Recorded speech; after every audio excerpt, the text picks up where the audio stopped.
Hey guys, it's Evan from Team Dark Bright here, bringing you part 2 of the Rush Duel starter deck openings for the Rush Duel Sealed Only series that we're starting on the channel. As you guys know, Dan opened the Yuga starter deck in the last video. Go check that out if you haven't seen it. We're also going to be doing a starter guide on the channel a little bit later for those who want to get new to Rush Duels.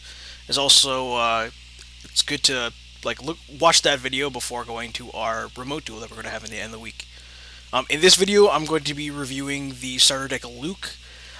This deck revolves mainly around Dragon-type monsters, and then one thing to note alongside these structure decks, or starter decks, is that you get these cool box along with it. So I'll get into this opening. So standard with all starter decks, alongside the deck, you're also going to get a paper playmat. Nothing too fancy, but it's just nice to have for the just knowing the zone placements. There's that. Let's move that off to the side. So for the first card, we have the main boss monster of the deck, Dragius, the Striking Dragon. It's a level 7 Dark Dragon with 2500 attack and 1500 defense.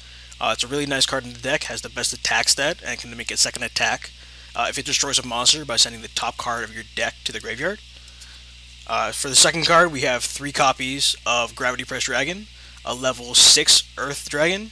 It's got 1500 attack and 1000 defense. Another good card if you need to attack over one of your opponent's monsters. In effect, allows you to lower the attack and defense of one of your opponent's monsters by 700 by sending one card from your hand to the graveyard.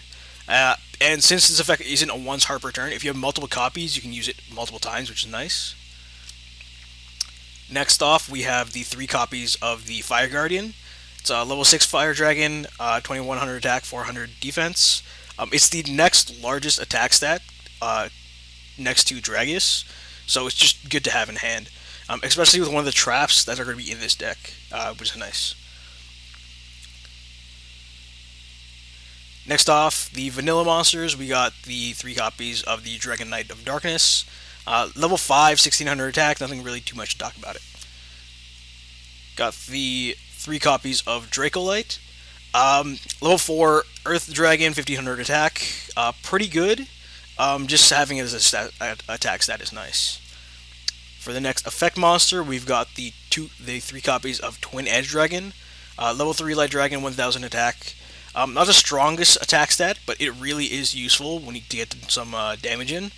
By sending one card from your hand to the graveyard, this card can make a second attack that turn. Next off, we got the Dragon Priestess. Nothing too big to talk about. 1100 attack, 1000 defense. For the next vanilla, we got Dragon Bat, 1000 attack, 500 defense. And then we got the first recovery card for the deck. This is Phoenix Dragon.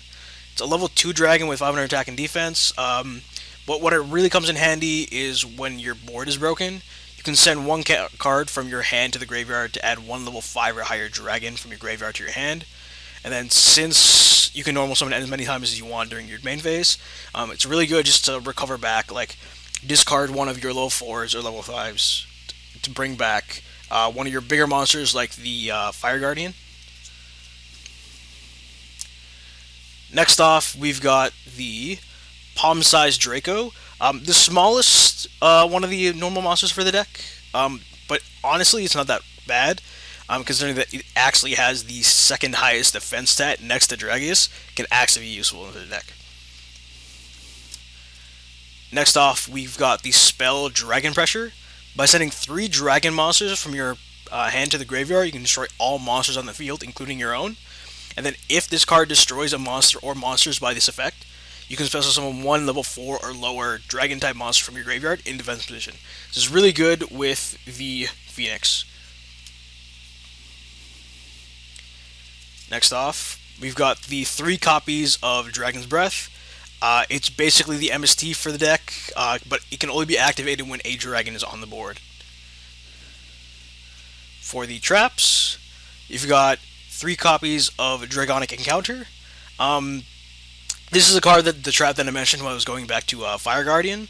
When your opponent normal summons or special summons a monster, you can special summon any one dragon from your hand.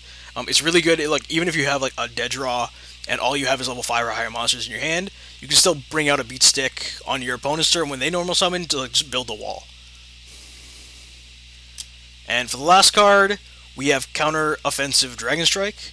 When one of your dragon monsters is attacked and destroyed by your opponent's monster, you can send one card from your hand to the graveyard and destroy one card or one monster your opponent controls. It's kind of like a Regeki break, but for but only when a dragon monster is destroyed. Overall, the deck is pretty good start, but it definitely does need some work. But that's what's going to be happening in the draft opening that we're going to have on the channel. If you're wondering about how the draft opening is going to work, go ahead and check out the first video that Dad made when he opened the Yuga starter decks. He explains in that video how the rush duels are going to appear on the channel and how the draft is going to work. Anyways, guys, thanks for watching starter deck Luke opening. Like and subscribe to the channel for more Yu-Gi-Oh content like this. And this has been Evan from Team Darkbright. See you in the next one.